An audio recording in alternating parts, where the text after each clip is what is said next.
Okay, up and running. Good morning, everybody. A little bit of an overcast day here in Tokyo. It's patchy sun. The sun was pouring through the pool windows when I was swimming this morning.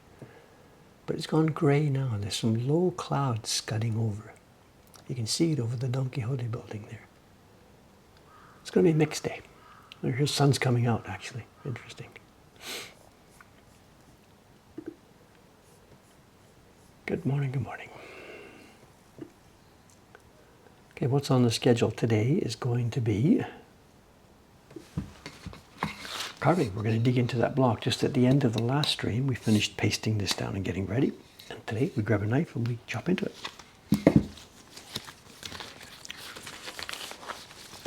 Show and tell stuff.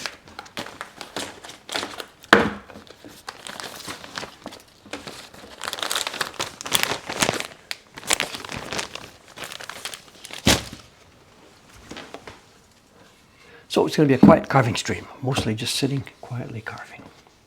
Let's get set up. Not a whole bunch of news, I don't think. I don't have a full list of notes here to talk to you about. We'll see what comes up as we go along.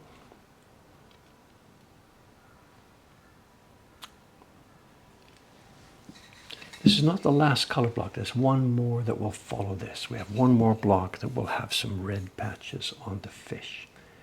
This, as you can see, it's a background color for the water, and this one is a highlight color for the tanuki and the nest. So I guess this will be a sort of brown, and we're going to print a different color at the top on this one. Knife is fine. Let's get to it.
Had a visit yesterday from Tansan, the carver, one of our, our newest carver. He came over yesterday. He brought with him the completed set of blocks for the Hokusai print.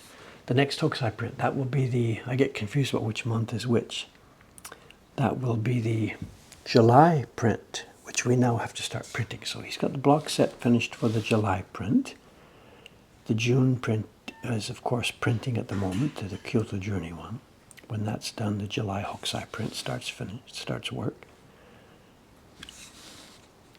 And Tansan will now that he's finished that job, he's going to move on to something a bit different for a while. Until next year's subscription series gets up and running, Tansan is now free. He's finished his last Hokusai print. After this, there's 2 more left. I will be carving one of them. And Chonsan, our carver from Hong Kong, he will be printing the last one in the Hokusai series. But this one now that Tansan has handed in, that will be his last one in this set. So he's going to move on to something else. And because next year's subscription series is not up and running yet, he's free, he's at liberty. We're free to do some other projects. Now, one great idea would be the 5th image in the 8 Views of Cats series. But I don't have that selected yet, although that's now now that he's free, that has to move up in my priority list. And I really do now that we've got carving time for it, I really do now have to get the next cat print chosen. But until that's ready, what shall we do? What shall he carve?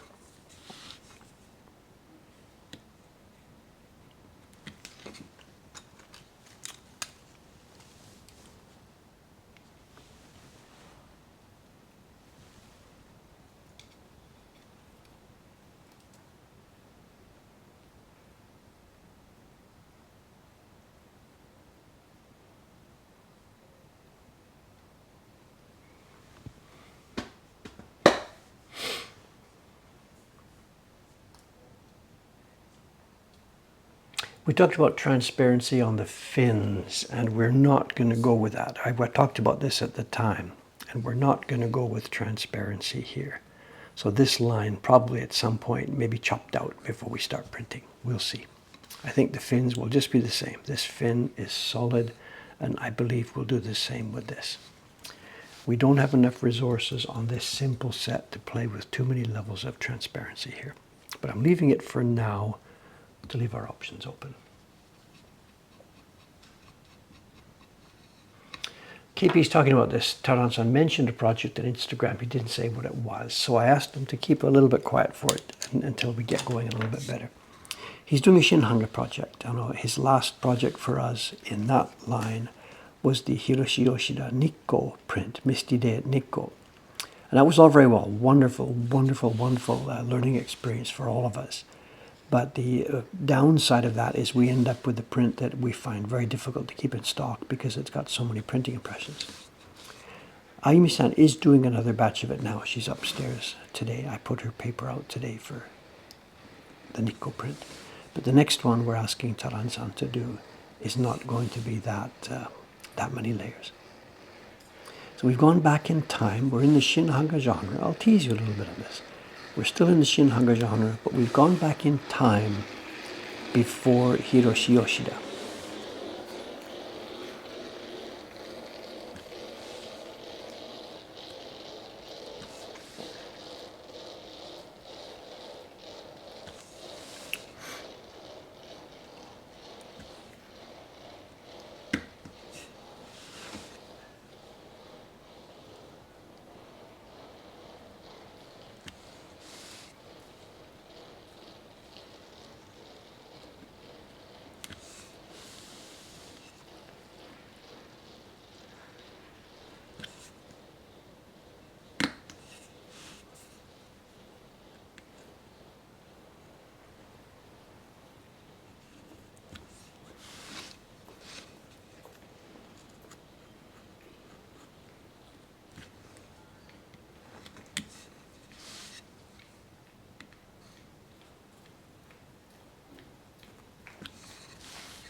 Someone's asking, will there be future Fox and Cat? I know. I sure hope so. Fox and Cat was a wonderful creation by Jed. What to do with it? There's a few ideas. I know it is very much on my list of things that I want to do another subscription series of small prints. This is similar to the one where we introduced Fox and Cat. There's even requests that people would want us to do a small subscription series like that, exclusively Fox and Cat, 1 year long. I don't think I'll go that far, but there's definitely interest in it. The characters he created there clearly have a life.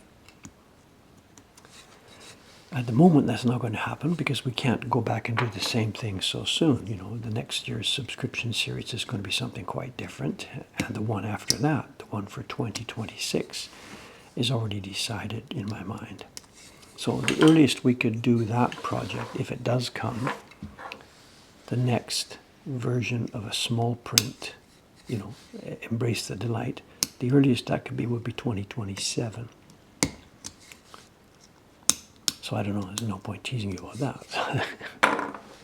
But there are other ideas in line for Fox and Cat, and Jed and I have been in the background, very, very much in the background. Jed and I have been teasing him how else we could approach that pair of characters. But there's nothing in any way that I could report as being on the way towards production. You know.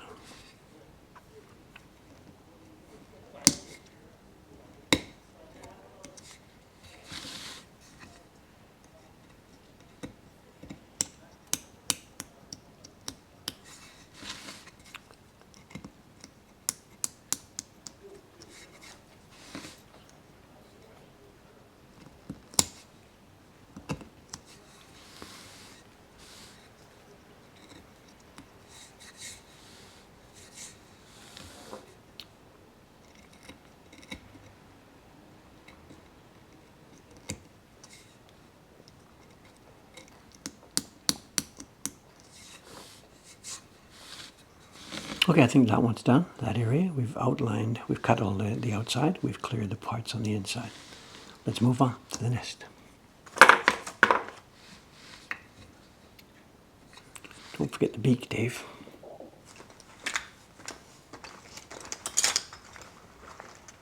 This is dangerous, you know. When the clearing comes, when we're going to get to going with the chisels, it's dangerous.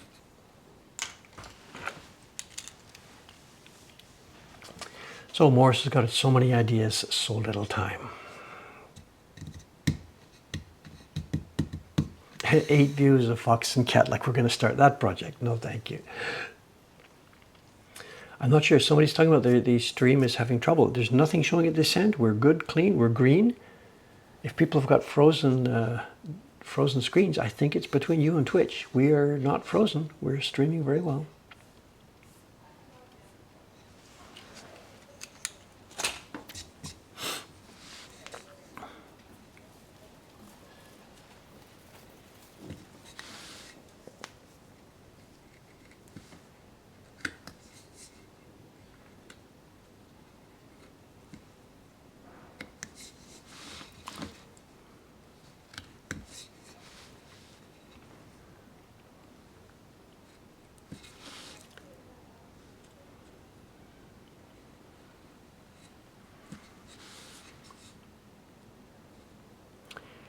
There's something I could mention, I guess today I made a note about it before the stream started. And in my perusal of the auctions here in Japan, there's a Yahoo runs most of the auctions here in Japan.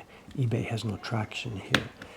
And there was an auction posted a couple of days ago which came to my attention, and I already have a copy of this item, so this one is not going to be of any interest to me, which means I can free to chat about it here. I'm not worried about competition bidding for it. But there may be people on this stream who might be interested in this. And the story goes back to the 1980s. Now, in the early 1980s, the Boston Museum of Fine Arts, somebody there was digging in their storeroom. One of their staff members, whatever, was digging in the storeroom and opening some boxes, whatever. And they came across a stack of old woodblocks. This is in the Boston Museum of Fine Arts back in the 1980s. Whatever, somebody did some research, they started digging some more, and they discovered that these wood blocks seemed to be the wood blocks that were used for making a number of hokusai books back in Japan in the old days. Maybe Bigelow, one of the people who were doing research here in Japan in the late 1800s, I'm sorry, blah, blah, blah, excuse me. Maybe he got a hold of these, picked them up, and shipped them back to Boston. They threw them in the warehouse, and people probably forgot about them. But the point being, in the 1980s, these wood blocks surfaced. They managed to get sponsorship for them, and the blocks were sent back to Japan over to the Adachi company. This is about the same time that I was moving to Japan. I hadn't heard about this project at the time, heard about it later. The blocks were inspected, looked at, and a decision was made to make new editions of those hokusai books using the old Edo era blocks. Now, they weren't a complete set. There was maybe a half a dozen blocks missing among the hundreds that were used to make the full color set of books. Maybe a half a dozen blocks or so were missing. That was no big problem for Adachi. They knew what to do. They've got carvers. They cut extra blocks to fill the few spaces there were. Just a few. As I said, hundreds of blocks were required. This was a crate, a huge crate that was shipped over by air freight. At the time, the TBS company here in Japan made a television program about this, and that TV program is on YouTube. So there's a few things here. There's a few links. First, I'll put up a link here to the TV program on YouTube, which you can watch later. It's a 1-hour program. If you're interested in this topic, you can watch this later. There's also, I'll post a link here to a story in the New York Times at the time. This would be in 1986, I guess. And I think it's not paywalled. It's too old for the New York Times, so I don't believe it's paywalled. I think it's open. It explains finding these blocks, sending them over to Japan. And the upshot, why I'm talking about this now, is that there is a set of these books for sale now on auctions here in Japan. And the YouTube auction, which some of you will be able to see, Europeans may not be able to see if it's region controlled. This is the auction for the 6 little Ehon books that Adachi made using the old original hokusai woodblocks. So there's 3 links for you. Yeah, somebody's got it. Chicken Meister beat me to it there. Hokusai Returns. The TV program from, it's funny, it opens with a guy playing baseball. You click out, I'm not interested in this, whatever, but whatever, there it is. 1986. So later today, whatever, have a look at these things. There's some links. There's a very, very cute insight for us. In the middle of that TV program, at the point where the blocks have arrived in Japan, and Adachi, Isamu Adachi, who's on the left side of the screen at this scene, you'll see it. There's wood blocks on the table. Mr. Adachi is at the left. People are on the right. In the back right, there's a young guy at the table there who doesn't take part in the conversations. He's eagerly geeking this, and there's a close-up of him at one point geeking it.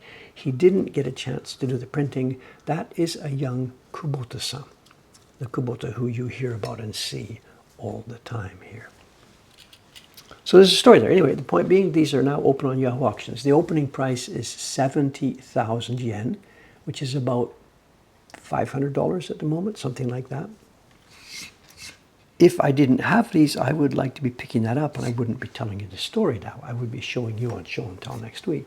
But I already have these books. So they did, I think, a limited edition of 200 copies. Don't quote me, I can't remember. 150 copies, 200 copies. And the printer was Nakata-san. At least the printer who we see in the video was Nakata-san. Maybe the other boys, Murata-san and Kubota-san, maybe they were allowed to help. We don't know. Nakata-san is the only one who got his name on the project, and he's the only one who came on TV.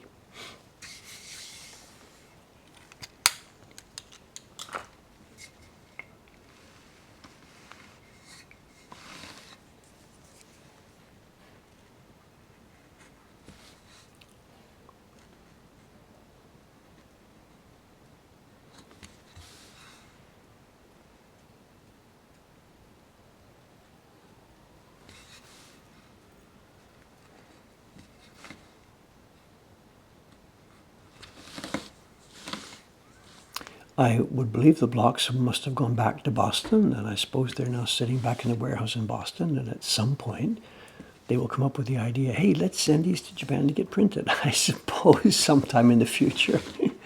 Maybe it's not going to happen tomorrow, but maybe future Mokuhankan will get a call from the Boston Museum of Fine Arts saying, hey, what about this, you guys? What do you think about this idea? We certainly couldn't handle it now. If they asked us to do this now, well, they wouldn't because Adachi is still in business, but if they asked us now, we'd have to say, sorry, it's way beyond our capabilities. We don't have enough printers, nor do we, honestly speaking, nor do we have enough experience to do that. Old blocks like that are very, very, very difficult to work with. Very difficult. They're thin, they're old, they're dried out, they dance. If you just so much as look at them sideways, they start warping. And as far as trying to print on them, my God. So no, we would not be in any position to take on such a project. Nor would it be a good use of our resources anyway. So.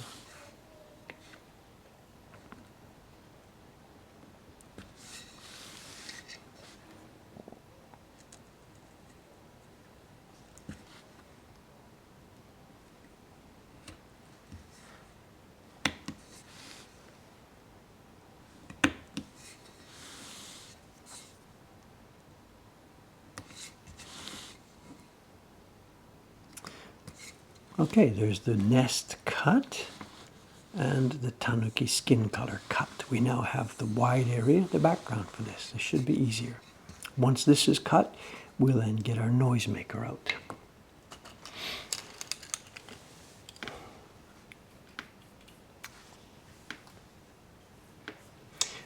Someone's asking, how is Adachi's printing volume? Do they have enough printers? I don't know at the moment. It changes. People come there and go. They usually have 2 trainees sponsored by the government.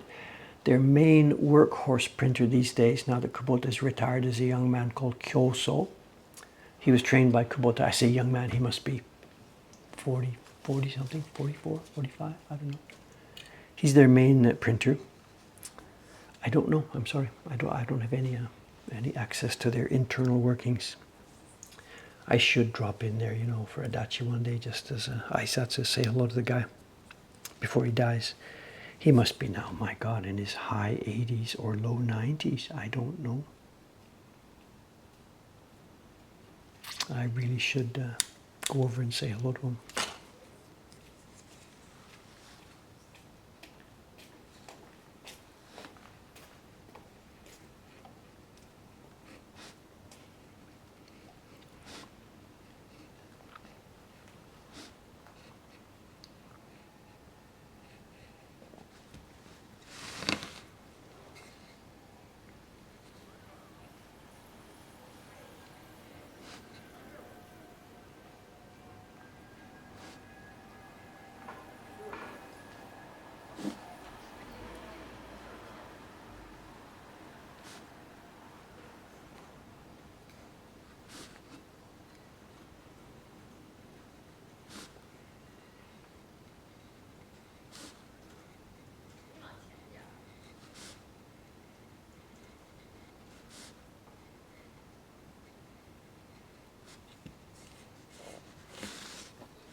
Someone's asking, how smooth should the surface of the block be? You're sanding it super smooth after planing.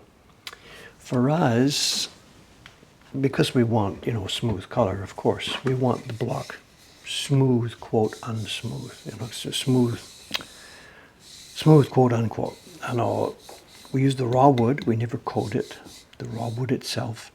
If you're going to be doing super fine lines, finer than the lines we've got here, then it would be best to stop with the planing stage and not sand it.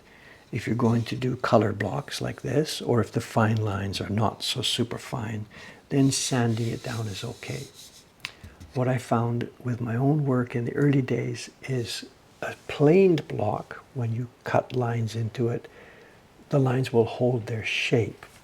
If you've got a sanded block, and the surface, when you think about it microscopically, must be just torn and shredded by the boulders and the sandpaper when you're looking at it at a microscopic level.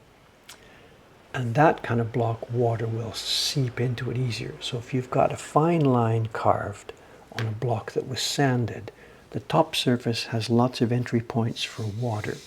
Whereas if it was sliced with a plane, the top surface is shut and closed. But for normal people just doing normal work, yeah, sanding the block nice and smooth.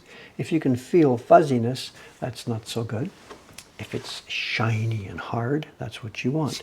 Matsumura-san, who sells blocks here in Japan, wood like Matsumura, his blocks are planed first, then sanded under a big belt sander, and then he's got a big wet, dry belt sander. It's huge, it's meters wide. There's a massive belt. The blocks sit underneath it as the belt passes over. They rotate sideways, and they're under a water spray for the final stages. So it's wet, dry sanding at the end for him.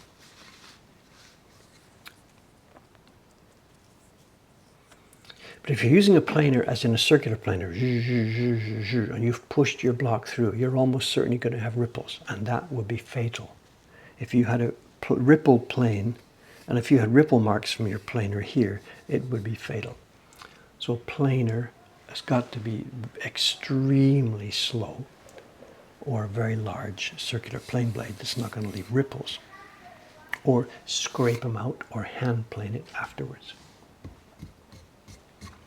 Someone's asking, not someone, next door is asking, when am I coming out with the next David's Choice YouTube video?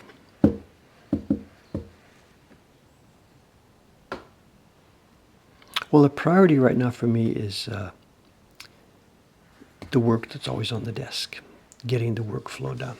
Then things like eating and sleeping. Beyond that, I would really like to make YouTube videos. I really want to get back to making more YouTube videos. We have thousands of topics waiting to be addressed. Dave's problem is I can't seem to get out of this endless cycle of firefighting. And I don't know what to say about this. I really don't know what to say. It's funny you should mention this today, because yesterday morning, Wednesday morning, I didn't have anything to do. I got to qualify that statement. The shop had been closed on Tuesday. I had caught up on a whole bunch of very much overdue stuff. Story for the next print, all that kind of stuff. Then Wednesday I realized, okay, what job should I take on now? I looked at my list and it had hundreds and hundreds of things on it, but nothing was firefighting level. Could I have made a new video? Well, in one day, no. But what I did was I took a step in that direction, in that I got a shuffle, a mental shuffle, and I started finally cleaning my desk up there. The idea being I could then sit down, after it's clean, I can sit down and start work on some next normal project. I started cleaning up the stuff, and there's 3 piles. Garbage pile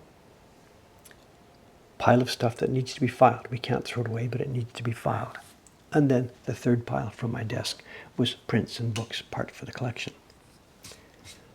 I went into the next room where Naomi-san was working, and I asked her, Naomi-san, here's what I want. get on the net, find it, and order this, please. And it was a filing cabinet for the stuff that I need to keep in that room, but simply shouldn't be sitting on my desk getting in the way of all the other work. So she did. She and Yamada-san got out there, found a cabinet, and ordered it. So that'll be coming in a few days, a new filing cabinet for my room. The garbage side is easy. I've been through the first zone 1 on my desk now. Garbage is gone. Stuff to be filed is waiting.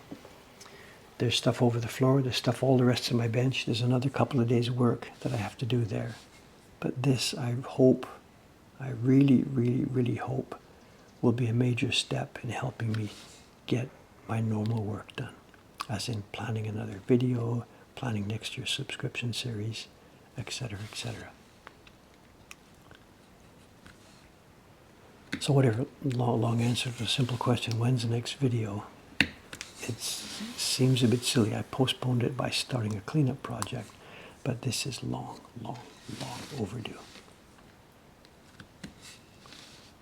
Literally, you can't even see my desk. It's pointless. God.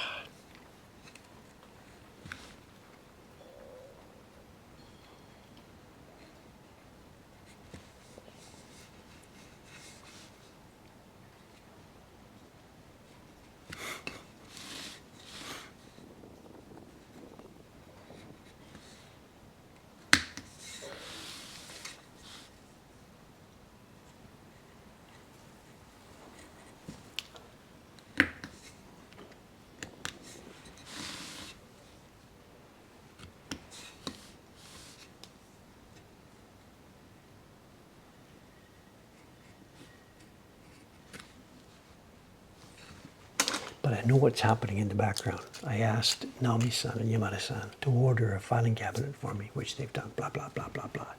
And I go back in my room and I'm now sorting things out for filing, for garbage, for filing, for garbage, whatever. And those two, I'm sure, they're thinking, how long is this going to last? Because we've sort of been here before, you know. Every few years I have this, grab a shovel, I got to get out of here, I can't see my desk anymore. We've sort of seen this before. Whatever. Got to try. That's all I can do is we have to try.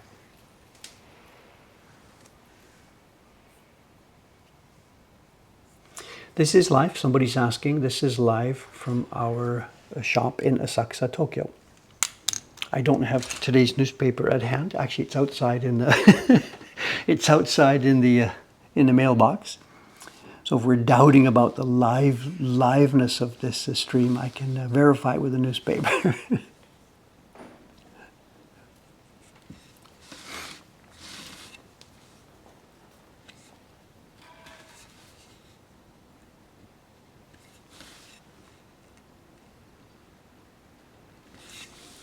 Actually, for most of you guys, this is tomorrow's newspaper, of course.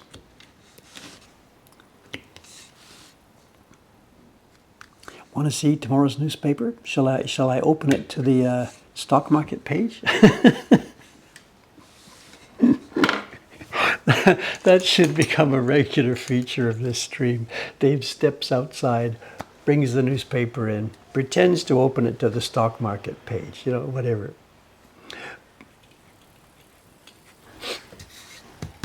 Tomorrow's lotto numbers, yeah. Well, I've got them for Japan, but I don't have them for the U.S. So. Let's do that. Why not? Let's do this. Hey, it's just sitting right there.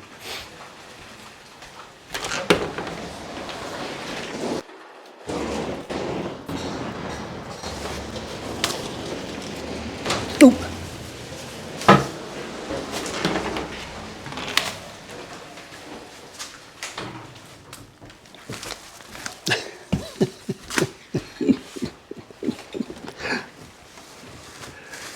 Brought to you live from Tokyo. Someone says you can't read Japanese. Wait, hey. Is there a date somewhere? Where's the date? Brought to you from the future, Thursday, May 30th, 2004.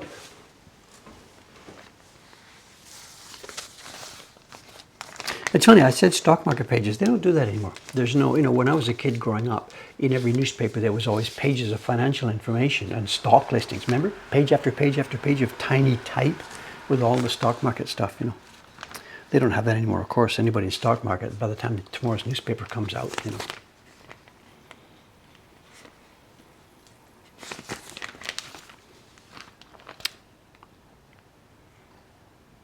The Japanese news, it's funny. Those of you, obviously each country has its own stuff.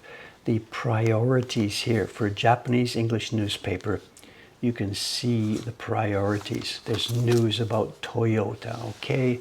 News about some event that happened in the past in the 1950s. China, Russia, North Korea. These are the news for Japan. Industrial news from China. These are the things that are of concern to the Japanese newspaper readers. A newspaper in London will have different stories, and a newspaper in New York also will have different stories, obviously. And of course, there's a huge amount of news at the bottom of that page and on page 2 about the Middle East, of course. That's global news now, of course. And then it's funny, page 4, the guys who do this, page 4, top left corner, is the Russia-Ukraine corner. Page 2, the bottom half, is the Middle East corner. They've sort of split up the daily versions of all these news stories into different areas of their newspaper. This is the English newspaper published by the Yomiuri Shimbun, which is, I guess, one of the world's absolutely largest newspapers. Back in the day, in the 1980s when I first came here, the Yomiuri newspaper, the Japanese version, was, so everybody said, the world's largest subscribed newspaper with the exception of Pravda, or was it Izvestia Pravda? The Soviet papers, which were sort of, I guess, a forced thing where people had to subscribe to them, they sort of didn't count that. But the largest voluntarily subscribed newspaper in the world was the Yomiuri Shimbun in Japan. I have no idea whatsoever if that's a truthful claim. It was certainly claimed at the time, and I have no idea if it's still true or not. Newspapers here are kind of hanging on, much better than they seem to be in many other places. The newspapers here in Japan have been national. It's not like you have a newspaper in every major city, like a set of newspapers in Chicago and Los Angeles and New York and Boston and Washington, all that kind of stuff. That's not how it works in Japan, or not how it worked in Japan. There were 4 big newspaper chains, the Mainichi, Yomiuri, Asahi, and the Nikkei. And they were a national newspaper. They're printed in some areas locally. The Yomiuri will be printed down in Fukuoka and printed up in Hokkaido. And there will be a bunch of pages that have local news. But overall, they are national publications. And with a population of 125 million, that's given them legs still. And they never, even in the old days, they were never dependent on classified ads. So the business model was different from the newspapers that I grew up with. The Winnipeg Free Press, whatever, had 500 pages or 50 pages, whatever it was, of classified ads. People trying to sell a bicycle or whatever. That got destroyed by Craigslist. But the Japanese newspaper model was never based on classified ads because they were national newspapers.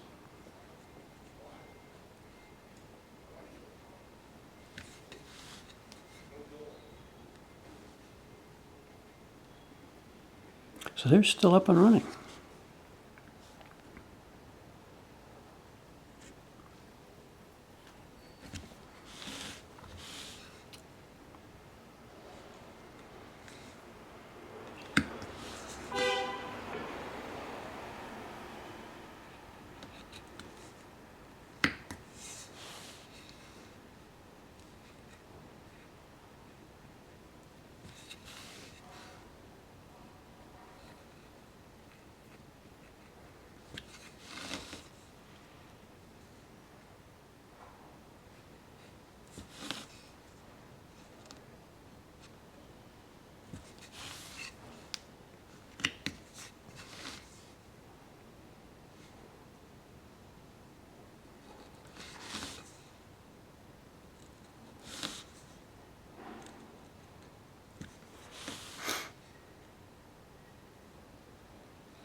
Okay, I think we are all cut. Did I forget anything? Fish is outlined. Bait, not bait, food, whatever. This is outlined. All around the outside is cut. The bottom one, the tanuki's cut. The bird's nest is cut. Okay, it's time to get serious. It seems there's a lot of raids happening today, so maybe there's a whole bunch of new people who don't know what's going on here. The next step on this, now that we have cut the lines separating the good stuff, what we want, from the bad stuff, the part we don't want, now that we've cut the lines, the next step is using a chisel, wide chisels, along with a hammer. We call this our persuader. We are going to get noisy. The next step will be removing most of the waste area from outside the design. After that, we will then clean up the area around the edges. I don't know if John Becker is here, but he would remind me at this point to make a mark on my registration mark so that I don't inadvertently cut it off. One slip up years ago, he happened to be the guy who catches it, so now that's his trademark. I'm not sure if John's here today anyway. So. Now, to do this now would take whatever, half an hour of brutal noise. So what I'm going to do, we'll break it up into sections. I will clear outside this bird nest area first, noisy, and then we'll switch, to the quiet tools to finish it off. Then I'll switch back to the noisy chisels. Otherwise, it would just be a half an hour of total noise, no chance to talk. So let's so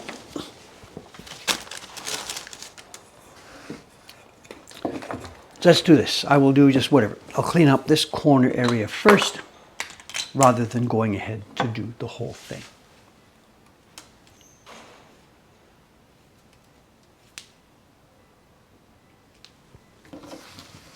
We have our square peg in a square hole.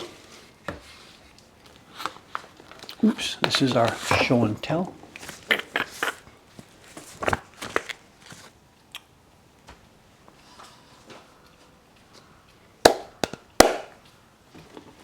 What's this? Karen's got a, do you have an icon for this, Karen? What did you find? It seems Karen has found an icon for this. Okay, we have audio help here. We have, what is it? It's a noise gate. No, it's a compressor. No, it's a limiter. I forget. Something is in our audio that helps mitigate the sound of the banging. So it should be okay. But stand by if you have headphones.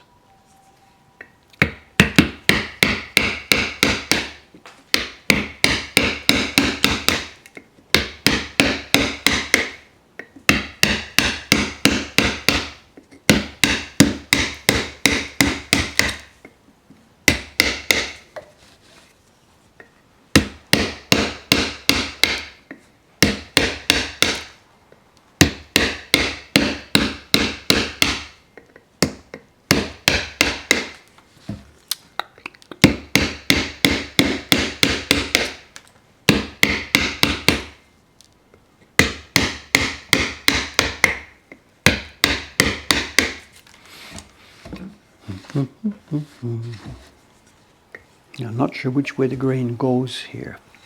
My guess is it's going to go this way. Let's see, who knows? Sort of.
Registration mark is here. We don't want to cut it off.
Okay, that's how it works. What we should have done here now, of course, is we should do this all over the whole block. But that's just too much noise for this stream here. So what I'll do, that's step 1, cutting the lines, step 2, clearing the waste, and step 3, doing the finishing. So let's do the finishing in this corner so you can see how it goes. But of course, common sense. If I was here by myself without trying to explain stuff to people and without a stream going on, that process I would have gone around, of course, now, the whole block. For those of you who still don't quite get what's going on here, it's a woodblock print, will be made from these blocks, and we have a bunch of blocks to do the job. One is the key block. It's already been printed. It's the black lines. It makes the outlines of the picture. And that's supplemented by a bunch of pieces of wood that have zones for color areas. These funny little ovals here will print lily pads behind the fish. These shapes, you can see what's going on here. These shapes will print the leaves. Just one by one by one, we've been making, over the past few days, we've been making wood blocks that print various colors for this thing.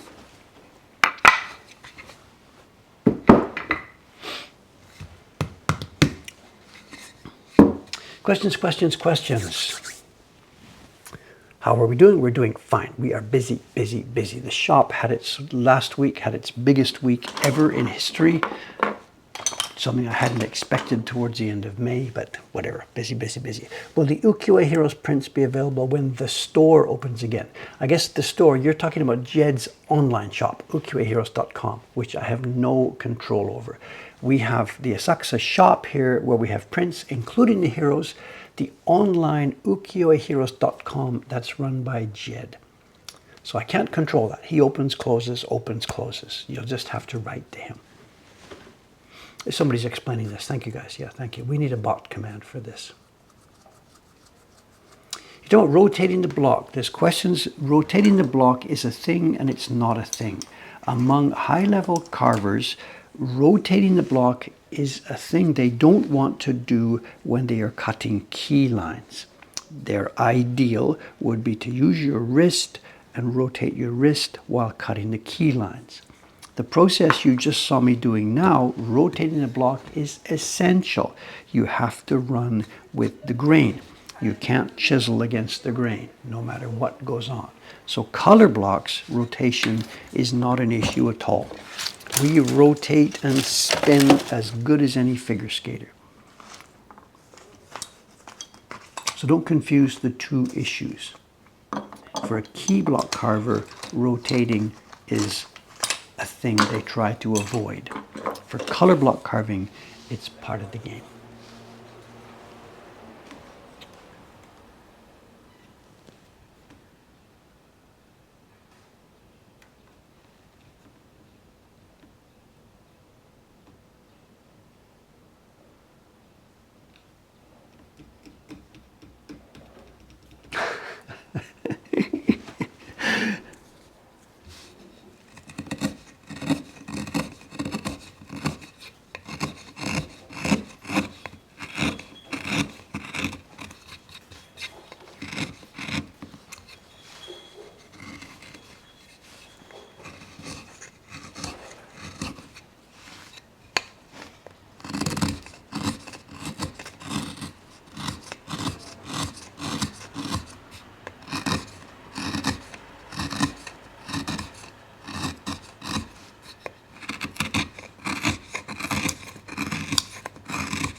Someone says, why avoid rotating the block in one stage but not the other?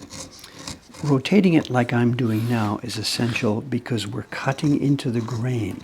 The wood grain is very strong. And how can we demonstrate this? One way will cut easily and the other way won't cut. This way is against the grain. It's chipping. Look at this. It just doesn't want to cut. It's chipping instead of slicing. So I have to rotate this way in order to make a smooth cut in the surface of the wood, because we're going down deep inside the wood. The other one I mentioned a few minutes ago, I'll fake it here. When you're cutting the lines, your knife is going into the wood, but you're not even removing any wood. So the grain direction is irrelevant. What you want to be consistent with is the angle of the knife. So I'm sorry, it's a long, complicated thing. Color block clearing like this absolutely demands attention to the wood grain direction. And it'll go back and forth in different directions during this one block.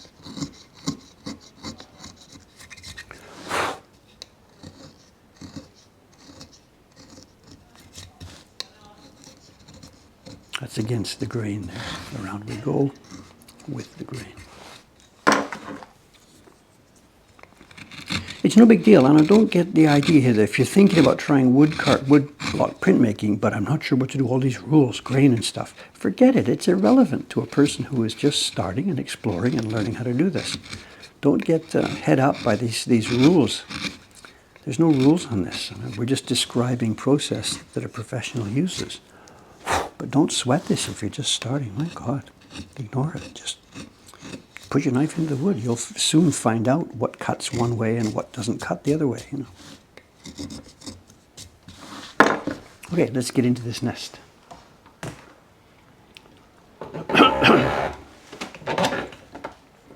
Someone says, how are we sharpening the radius chisels? We showed this actually, was it last week, 2 weeks ago? I sharpened a bunch of the chisels there. And in a short, what I ended up using, I used what can I say? I rotated on the flat carving stone.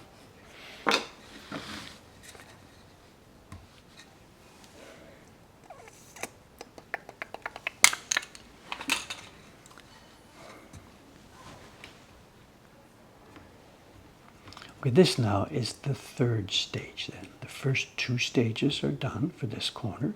First stage was cutting with a knife. Second stage, clearing with the large chisels. And the third and final stage now, because we don't dare bring the large chisels, when I'm working with that hammer, I don't want to bring that hammer and chisel right up to the edge of the lines. It's just too dangerous. So we stay back a few millimeters. You saw, I scooped away. I didn't try and come right to the line itself. How close to come is a question of common sense versus bravado, whatever. But we leave a gap.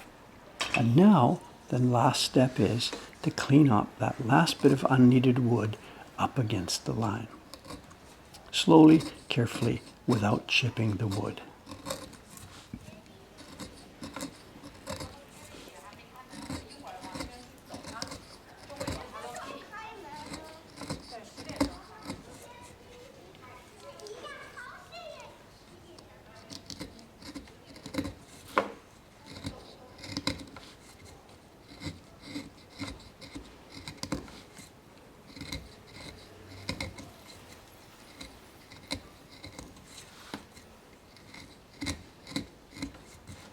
And that line now, that part's done.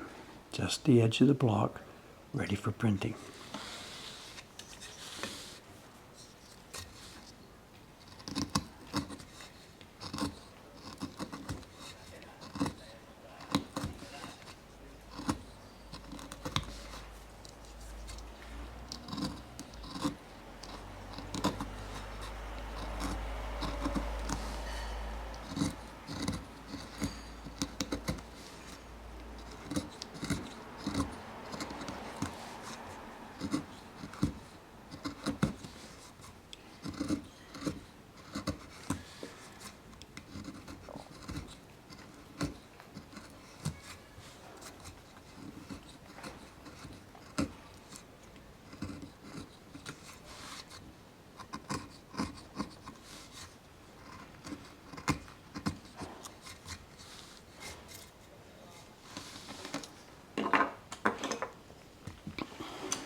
Okay, it's just about 9 o'clock now. We have 15 minutes left in the working portion of this stream. The last 15 minutes are going to be our show and tell corner. And we have a funny one today. I have no idea whether or not we've seen it before. Something I excavated when I was cleaning my desk yesterday. We mentioned this earlier in the stream that I've started a job that might take a day or two of cleaning up some of the stuff on my desk upstairs. And all kinds of stuff is surfacing, stuff I haven't seen for ages. One interesting thing I just got through yesterday was there was a pile of envelopes from different paper makers all over the country. There must have been a case, maybe it was 3, 4, 5 years ago, when we were getting a bit scared about our paper supply. And I must have written at that time to a bunch of different paper makers around the country. And I found yesterday a big stack of envelopes that they had sent back to me with samples of their paper. It's from all over the country. Some are in Fukuoka, some are in Kurodani. There's maybe 8 or 9 of these envelopes. They are opened, they're looked at. I must have investigated some of those papers at that time. Didn't follow through with any of those people, but I obviously clearly had been starting to be nervous about this. So I had contacted a bunch of different paper makers. Also in there, in the stack, I put aside for filing, I found all kinds of interesting prints. Stuff that I must have picked up at one of the dealer auctions or Yahoo auction or something like this. And there's one little batch of prints that really puzzled me for a minute. I was looking at them, I'm like, what's this stuff? And then I realized what they were. I thought, okay, let's do that. Let's show these on tomorrow's show and tell. And it's possible maybe that when this package came in 3, 4, 5, 6 years ago, I may have opened it on stream. So maybe we've seen this before, but I certainly didn't remember it. So we'll see.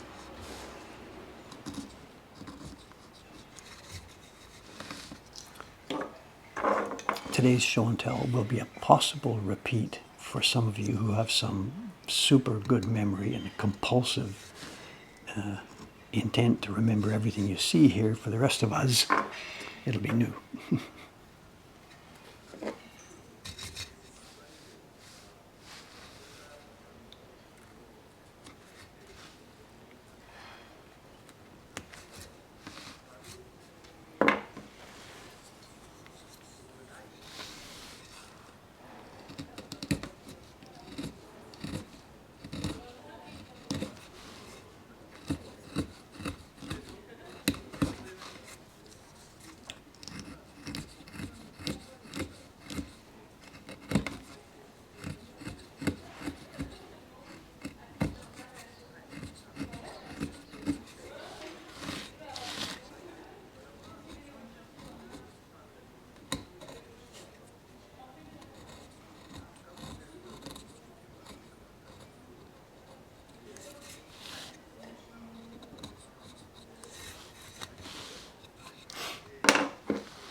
How's our time?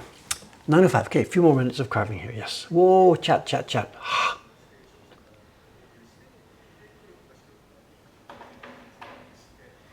Some saying you can see knife marks in the body of the carp by the fins. Relax. This is going to disappear. This area is coming out. This block will not be printing the body of the carp. That's the waste. This block will be used to print the outside area. The carp is coming out.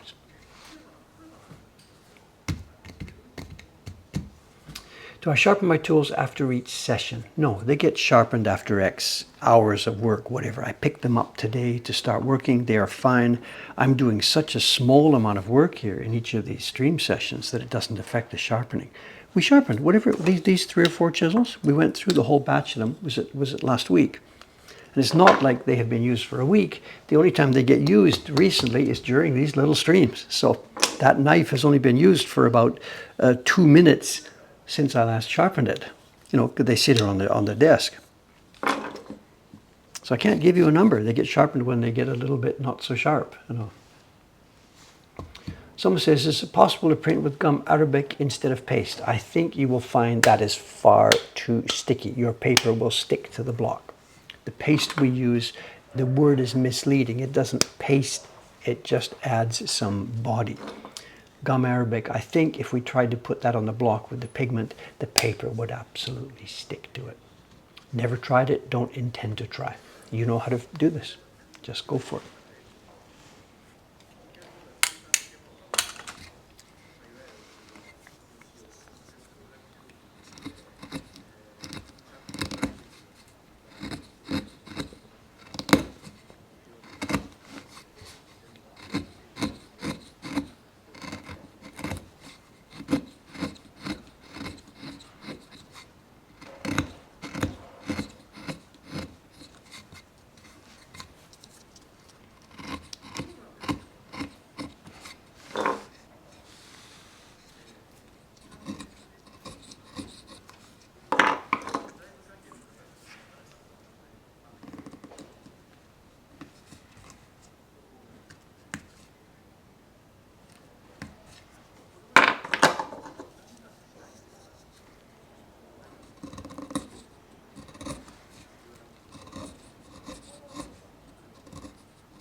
お、どうも。着払いしない？あ、そのまま。はい、ありがとうございます。Thank you.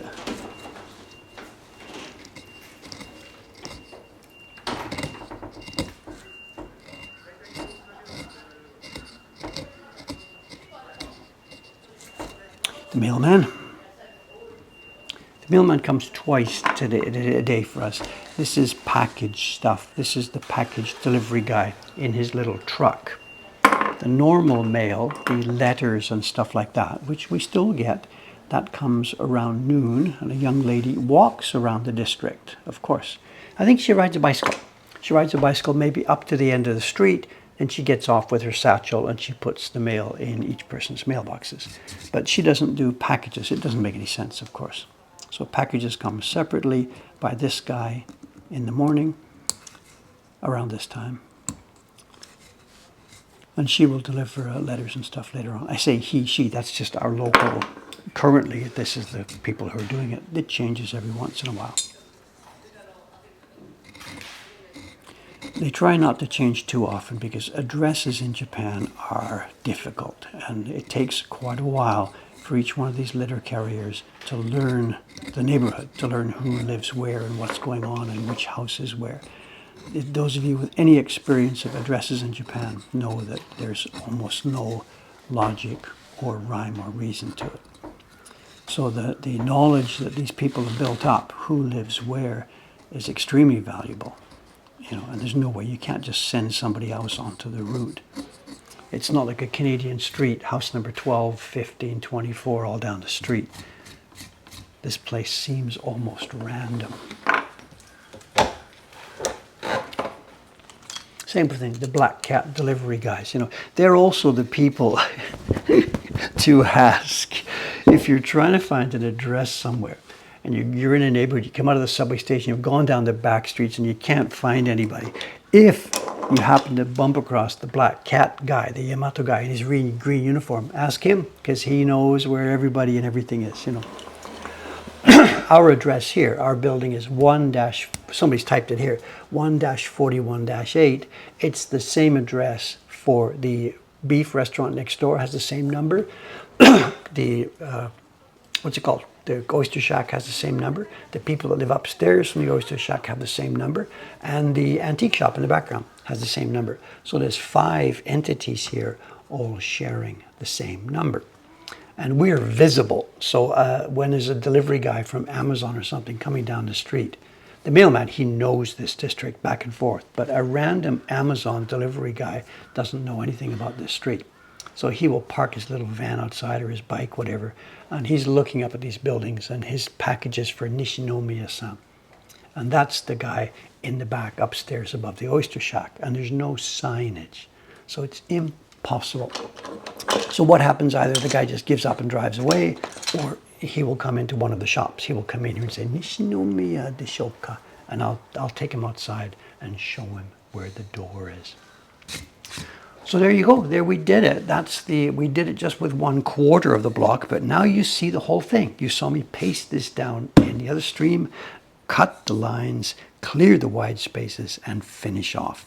Of course, I have to do that now for the other portions of this block, and we will then have a color block ready for use.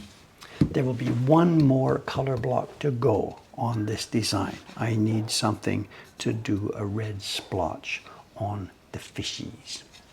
Okay, let's put that aside. Let's move to our show and tell.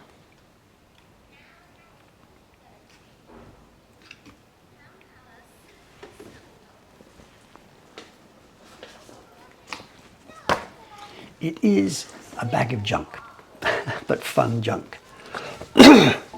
Someone's saying, what happens to football shirts? My rugby shirt is in the wash. Give me a break. I rotate my shirts. I can't wear the same thing every day. Maybe in winter I tend to wear things too long, but not in summer I can't. My God. Okay, I found this yesterday on the desk. And what these are, step 1, these are book pages. They're pages that are torn and clipped from an older book. There's no colophon here. There's no date here. The only thing that's going to tell us when these were made is the general look and feel of the things. The paper, the carving, the condition. I can't put my finger on a date with any kind of positivity other than to say it's a late 1800s. Could be 1850, 60, 70, 80. Could be anywhere in there. This is the late 1800s. They could be Edo era prints. They could be Meiji. I don't know. And it's a really, really badly beaten up book. And we must have picked it up on auction, or it was in a junk box. Maybe we bought another auction and somebody put this thing in as junk. It's quite possible. We get that all the time.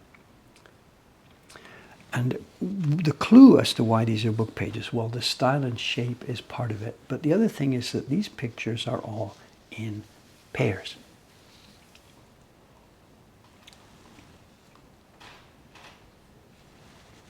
Let me get a backboard here so that I can put them down. One sec. Here, if I put this on the table, we can see the things. Who's here? Oh, it's Ken-san. Good morning, Ken-san. Hello, hello, hello. Hi, hi, hi, hi, hi. So they are book pages, and they would have been left and right as the book opened, of course. But as we've talked about this many, many, many, many times, the way Japanese books are made, the left and right side of any individual picture are not on the same sheet of paper. So now that the book has been taken apart, the gutter has all been chopped off. To see the prints properly, you have to use two separate sheets of paper. Now this book has seen very much better days. This would have been the front illustration inside. And boy, oh boy, oh boy, this book has been paged and turned, you tell me how many bajillion thousands of times. Let's scroll through and see if we can pick up what the theme of this book must have been. And to do it, I'm going to have to put them one by one here. Let's zoom in if we can. Some of it we'll be able to read, some of it not. It says here, Tamagawa, the Tama River.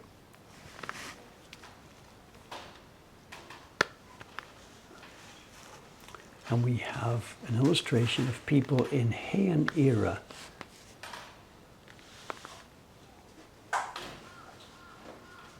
The carving here is not drop-dead gorgeous carving. This is a book intended to be published in one color. Chop it, print it, publish it. This is not high-quality work at all. It's your everyday, what can you call it? This is your, just get it done job.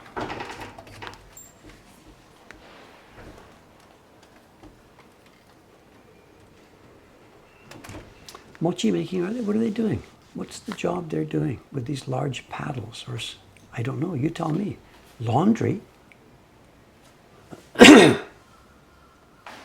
And does this say Fuchu? This is a place name on the Tama River. The Tama River goes through a contemporary town called Fuchu, and maybe that's what this is.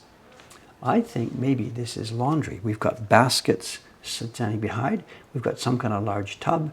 There's water flowing, and these two people are, I think, maybe doing laundry.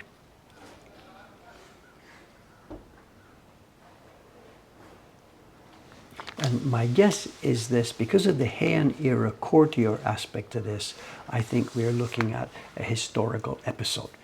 My guess would be maybe from the Issei Monogatari or something like that. And going along through page by page, there's no way we're going to see all of these. Some of them are less interesting than others. Some are just generic stuff. It's like random encyclopedias. Aki no something, an autumn scene. And another thing, because the left and right hand side are on different blocks, they're printed at different times.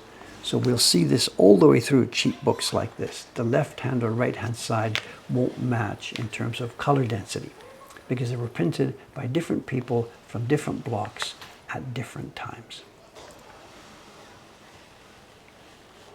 And this book has no color tones, except the front page you saw had colors. Obviously, they're trying to attract people, pick it up and buy it. But the other pages don't have colors. It's a black and white book all the way through.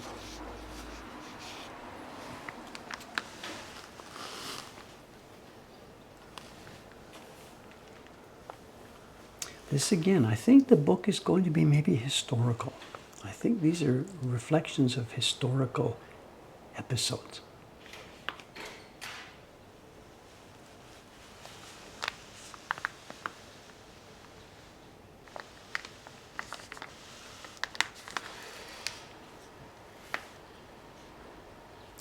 Oshidori, Mandarin ducks. Anytime you see those in a print, this is a symbol of marital fidelity.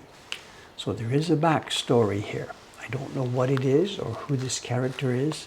There's nothing to tell us about it. It would be presumably a recognizable episode to people who had a good full knowledge of Japanese history.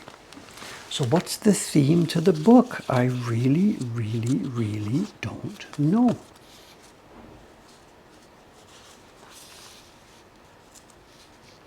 If I had to hazard a single guess, it would just be scenes from literature. Episodes gone by. These will be characters with some meaning, scenes or references that somebody would know about. Some of the writing I can read, some of it I can't. I'm sorry. I know. Bakushi. No, I'm sorry.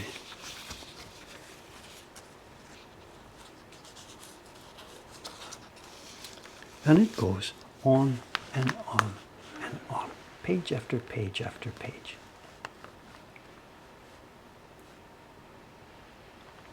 Now there's something to speak of. There's a conundrum here with Dave. We get occasionally like this. We get broken up books. So what should I do? Do we keep these in our collection, or do we pair these up and put them in the shop for people who would like to get a pair of antique prints like this? Well, I can't do that. We have a sort of an ethical conundrum here. As much as it would be really nice to put these little prints pair by pair in a little package, put them in our shop and allow people to take them home, this cost me almost nothing. Maybe it even came to me free. So there's no cost for me here. If we put them in the shops, for example, say packaged up nicely, antique Japanese prints, provenance unknown, 500 yen for the pair. Something like that. We could do that. We're not going to, because Dave, years and years and years ago, made a policy about book pages.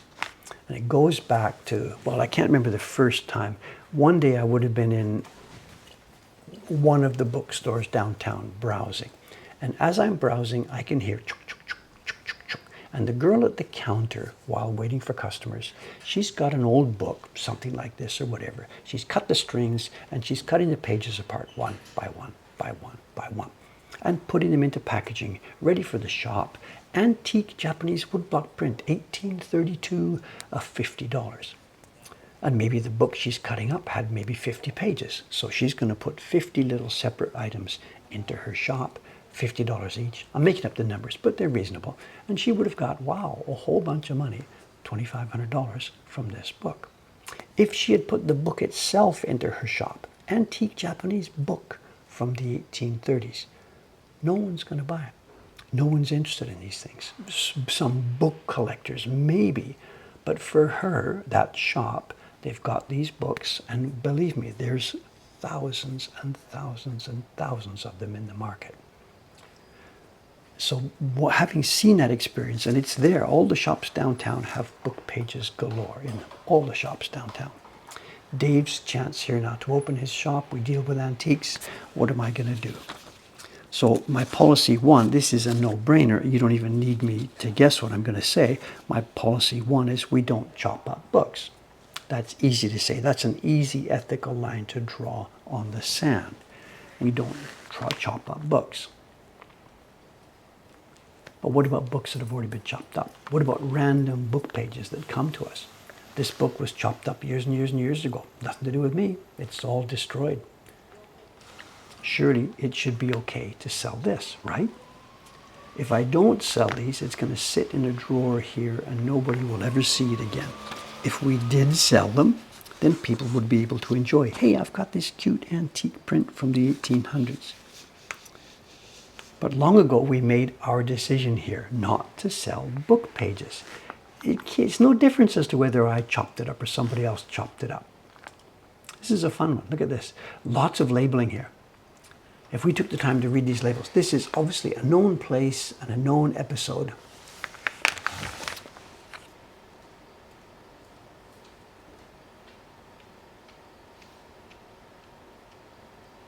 I don't see anything I recognize. Oh, Midera. This is Biwa. This is Lake Biwa. Oh, yes, yes, yes.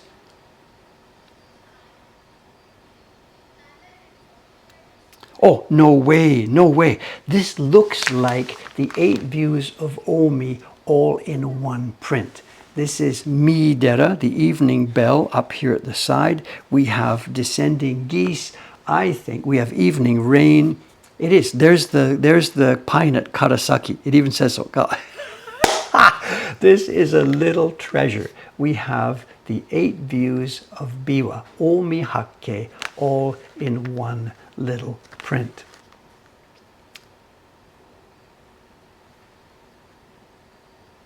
Yeah, there's a recognizable place. We see this in this is Katata, descending geese. This is a treasure, absolute little treasure. So I was right. The book is referenced to various literary things or episodes or places or stories.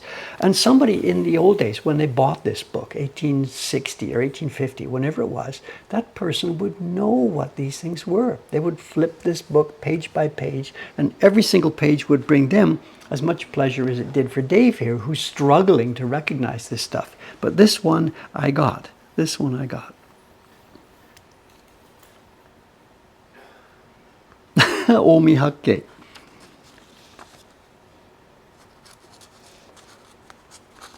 That's classic. That's classic. Hey, that's made my day. That's worth my whole day. That would be a fun one to recreate, you know. That's another idea. Oh my God, can you imagine if we actually had resources here? Get this, draw it up properly, figure out how to do this carefully, label it properly, and make a beautiful large print of this. It would be a giant, giant, giant seller. Oh my God, it will be wonderful. But we just don't. It's so many projects and so little time. I'm sorry, I'm sorry, I'm sorry.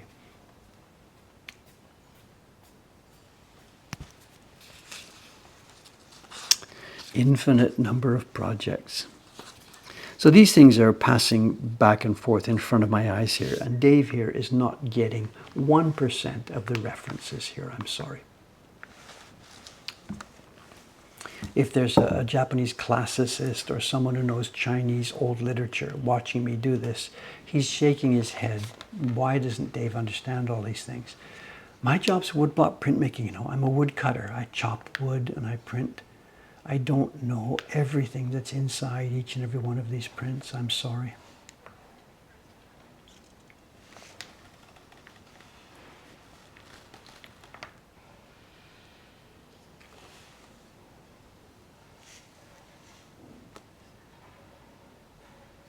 But a fun book. A very, very, very fun book.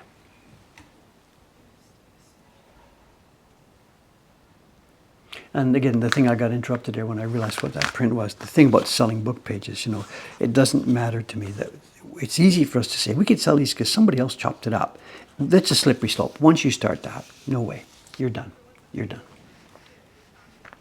You got to make your call. We are not going to sell broken book pages, period. What have we got here? Again, this is clearly a reference. The people, the dress for the people here is of a totally different era than the book itself. This book is late Edo. The dress we see here is Heian era. So the book is referencing something that happened more, 1,000 years before the book itself was published.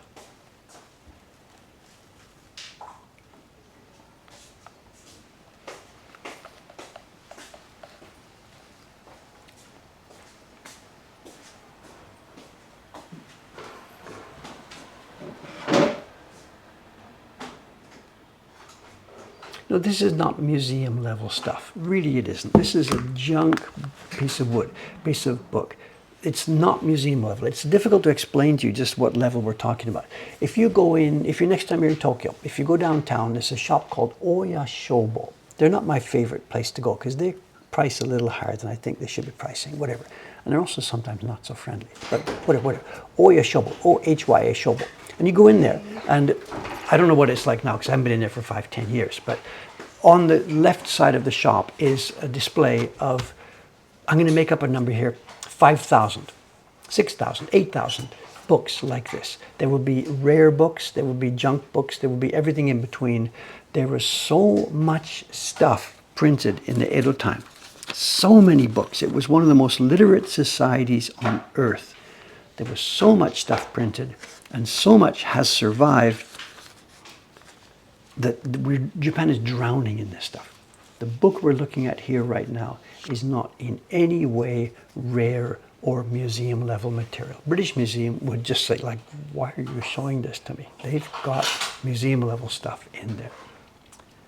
So this is literally a dime a dozen. So don't get the wrong idea about this. I've stumbled upon some old treasure. Ken-san, can you wait a few minutes, please? It's just too noisy, I'm sorry. Just wait a couple minutes.